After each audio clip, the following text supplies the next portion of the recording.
Touchdown, la palabra favorita de cualquier aficionado de la NFL. Historia, alegría y pasión se unen en una misma acción.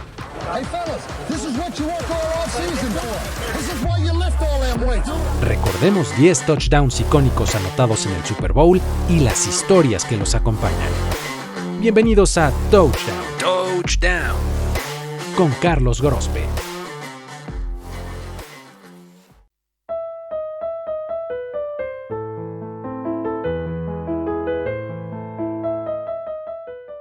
Según la psicología, la resiliencia es el proceso de adaptarse a la adversidad, a un trauma, tragedia, amenaza o fuentes de tensión significativas como problemas familiares o en las relaciones personales, problemas serios de salud o situaciones estresantes.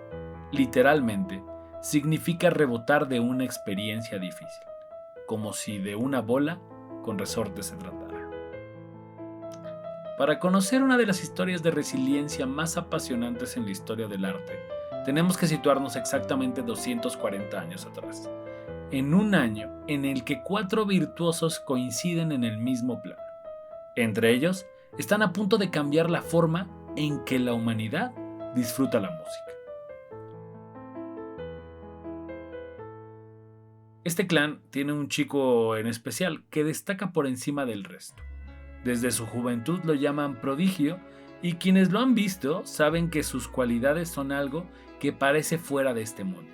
Sin embargo, el reconocimiento mundial lo alcanzaría ya muy tarde en su carrera. Su nombre, Ludwig van Beethoven. El año, 1783. Su arte, la música. El compositor, sin duda, es una de las historias de resiliencia más grande de las que se tenga memoria.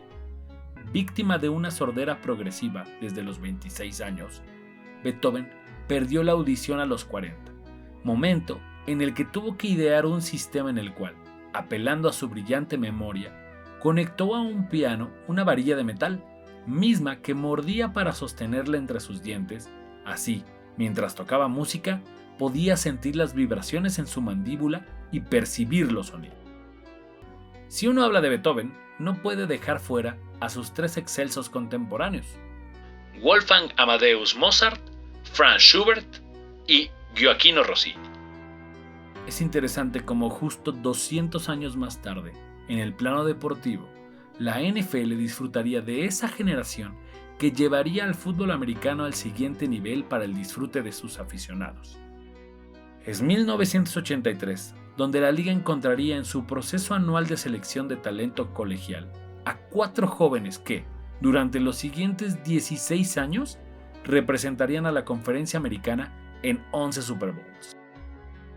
Si la música presume a estas 4 grandes mentes, el deporte de las tacleadas no se quedará atrás, con la aparición de los quarterbacks John Elway, Dan Marino, Tony Eason y Jim Kelly, quienes, así como Beethoven, Mozart, Schubert y Rossini, tuvieron que adaptarse a la adversidad. De nuestro cuarteto de viento, el único pasador que no logró anotar en un Super Bowl fue Tony Eason, pero no seamos injustos con el jugador de New England, porque enfrente tuvo a los Chicago Bears de 1985, una de las defensivas más increíbles de las que se tenga registro y que no por nada llaman los monstruos del Midway. El segundo de nuestros virtuosos sí logró anotar un touchdown. De hecho, lo hizo tan solo un año después de llegar a la liga. Dan Marino se presentó en el Super Bowl 19 con los Miami Dolphins y en su segunda serie condujo desde la yarda 30 a su equipo y lo puso en posición de anotar. Nathan the setbacks. Nathan will move in motion. Marino. Johnson. Dan Johnson.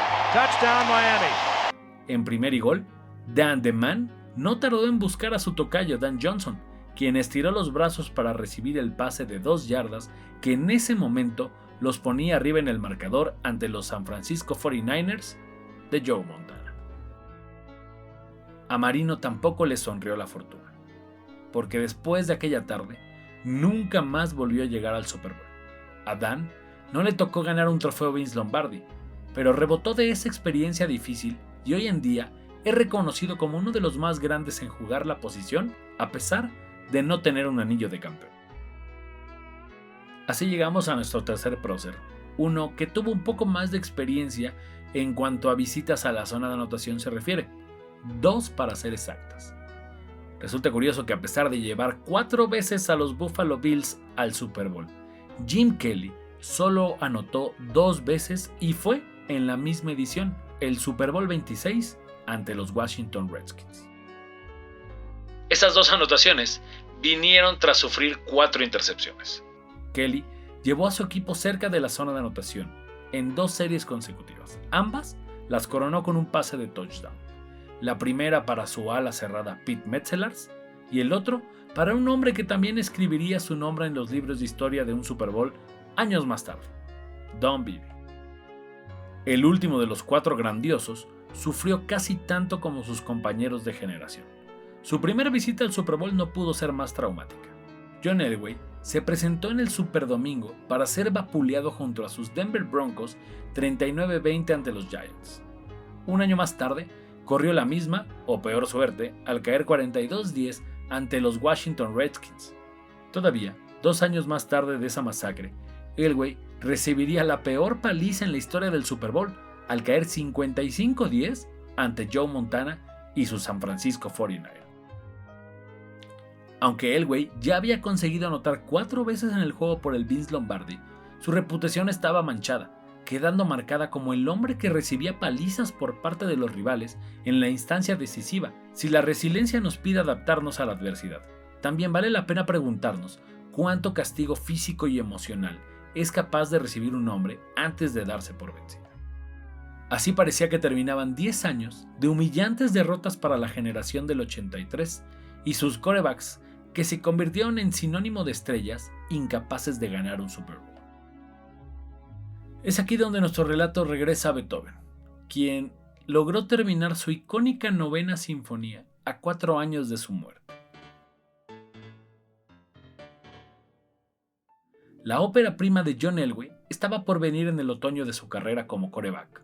Con Eason y Kelly retirados y Dan Marino camino al mismo destino, John encontró en 1997 su momento de recompensa a tantos años siendo resiliente. En su cuarto viaje al Super Bowl, en la edición número 32, Elway y los Broncos de Denver se verían las caras ante los recientes campeones Green Bay Packers. Elway, un quarterback con más experiencia que piernas y brazo en ese momento, había firmado una de sus mejores temporadas en su ya veterana carrera. En playoffs, se encargó de despachar a los favoritos Kansas City Chiefs y los sobresalientes Steelers. John estaba de vuelta. Pero contrario a los años 80, esta vez tenía un equipo que lo ayudaba a cargar con el peso de la responsabilidad, aunque fue uno en especial el que ese año hizo la diferencia.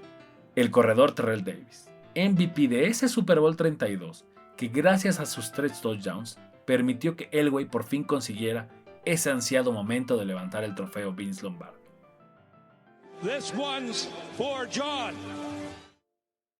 Nada en contra de Davis, pero no hablaremos de ninguno de esos 3 touchdowns, sino de aquel que no anotó.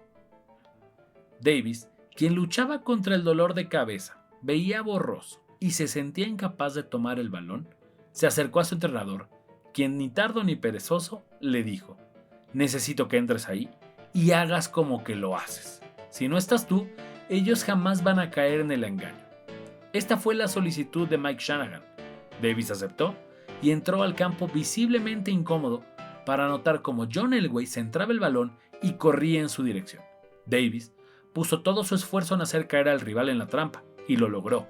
Green Bay había colapsado la línea evitando que el corredor ingresara a la zona de anotación. Play fake. Elway rolls right. He can run it in. John, it will trot into the end zone. Touchdown. Lejos de esa zona, un feliz John Elway entraba con el balón en sus manos y celebrando su 5º touchdown en un Super Bowl. Por fin, luego de tantos tragos amargos, de tantas veces de quedarse tendido mirando el césped y siendo testigo de cómo los otros levantaban el trofeo frente a él, John Elway por fin encontraba el premio a todo ese aguante que tanto él como los otros 3 quarterbacks tuvieron que demostrar. En contexto, si la generación de 1983 no es considerada la de los grandes fracasos, es gracias a Elway, quien además tuvo la fortuna de anotar otro par de veces en otro Super Bowl, uno en el que jugaría un año más tarde, y donde obtuvo el campeonato ante los Atlanta Falcons. El resiliente John lo había logrado. Nadie más le diría que lo mejor estaba por llegar, pues ya podría experimentarlo en carne propia, lo que tantas veces se lo negó. Sí, este homenaje también es para ti, John.